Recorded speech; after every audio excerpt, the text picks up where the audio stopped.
নমস্কাৰ এই মুহূৰ্তত জনাইছোঁ অসমৰ প্ৰত্যেকগৰাকী জনসাধাৰণৰ বাবে কেইবাটাও গুৰুত্বপূৰ্ণ খবৰ।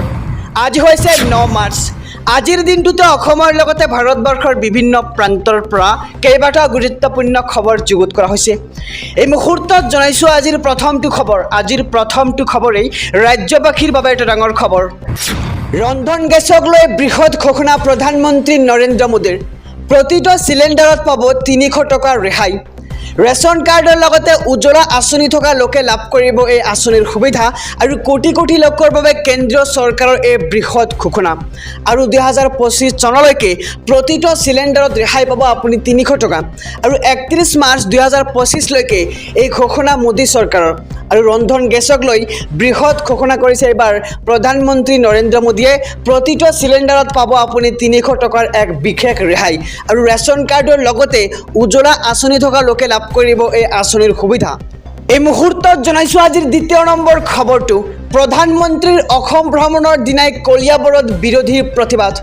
কা বলবৎকৰণৰ বিৰুদ্ধে বিৰোধীৰ এই প্ৰতিবাদী কাৰ্যসূচী। কলিয়াবৰত বিৰোধী ঐক্য মঞ্চৰ কাৰ বিৰুদ্ধে বিক্ষোভ। বিৰোধী ঐক্য মঞ্চৰ 16টাকৈ সংগঠনৰ বিৰুদ্ধে এই প্ৰতিবাদস্থলীত উপস্থিত বিধায়ক অখিল গগৈ আৰু লুৰিণজ্যোতি গগৈ, ভূপেন বৰাকে ধৰি বহুত নেতা থাকিব উপস্থিত। আৰু কলিয়াবৰত তিনিআলিত ব্যাপক নিৰাপত্তা বেষ্টনী গঢ়ি তুলিছে প্ৰশাসনে।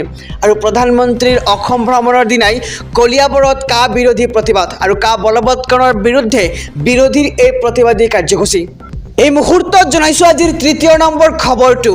প্ৰধানমন্ত্ৰী নৰেন্দ্ৰ মোদীৰে বাৰ্তালাপৰ বাবে যাব অসমৰ লাখপতি বাইদেউসকল।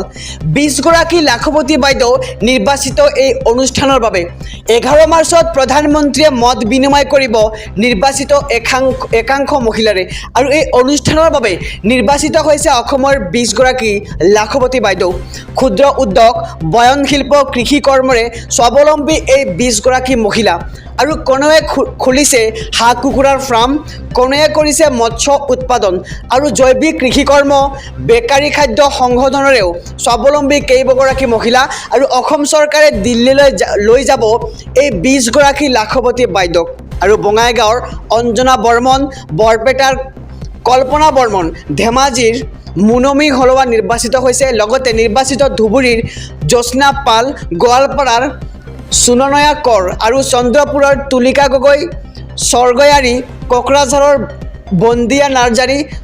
বন্দিয়া নাৰ্জাৰী সোমাইনা ব্ৰহ্ম নিৰ্বাচিত হৈছে। লগতে মৰিগাঁৱৰ ববী বৰা, ডিমৌৰ চন্দনা শইকীয়া কলিতা আৰু তিনিচুকীয়াৰ কাজলী কুৰ্মীও নিৰ্বাচিত হৈছে। আৰু বাছনি হৈছে টিহুৰ কণিকা তালুকদাৰ, ডিমৌৰ তানুমায়া সোণাৰ বিশ্বকৰ্মা আৰু বিশ্বনাথৰ পদুমী কাৰ্ডং, চিৰাঙৰ বনিমা ব্ৰহ্ম, শোণিতপুৰৰ অমৃত মাধুৰী দেৱী নিৰ্বাচিত হৈছে।